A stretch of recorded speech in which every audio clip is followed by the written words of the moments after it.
মুসার মতো ঈমান হলে রাস্তা খোলে সাগর জলে, ইউসুফের মতো ঈমান হলে, ইউসুফের মতো ঈমান হলে বিপদ কালে তালা খুলে।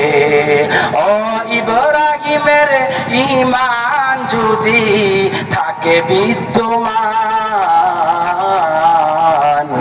অগ্নিকুণ্ডে খুবসুরতে ফলেরই বাগান। আল্লাহু আকবার। তার মানে আল্লাহ বলেছেন তোমাকে ঈমান দিলাম, ঈমানের পরীক্ষা আছে না নাই? জোরে কোন। এজন্য আল্লাহ বারবার বলে আহাসিবান নাসু আইয়ুতরাকু আইয়াকুলু আমান্না ওয়া হুম লা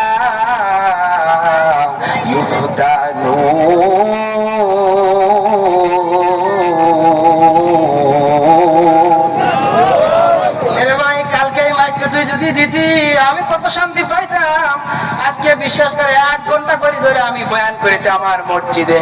আমার মসজিদের মাইক আলহামদুলিল্লাহ এত ভালো, সারা দিন চিল্লাইলেও গলা ভাঙে না। আর আপনাকে অঞ্চলে একদিন অস করে গেছে, আজকে আমার ফোন দিয়েছে, না না ভাই তোমার তো গলা ভেঙে গেছে, আরেকজন কালেকশন করুক। আলহামদুলিল্লাহ, সমস্যা নাই। কালেকশনের বক্তা আমি না, কালেকশন করতে হইলে অনেক কথা বলতে হয়, বাজে কথা কওয়ার লাগে। জান্নাতে আপনি জীবনে যাবেন না, আপনার জান্নাতে ঢুকান লাগে। এজন্য ওই দরকার নাই আপনারা জান্নাতে দেওয়ার মতো। যে সকল ওলামায়ে কেরাম আছে প্র্যাকটিসে জান্নাতে দিবে, তবে একটা কথা মনে রাখেন, আপনারা কেউ জাহান্নামে যাবেন না, এটা শিওর। বুঝতে পারছেন? আপনারা ভাবছেন মিছা কথা কইতেছি।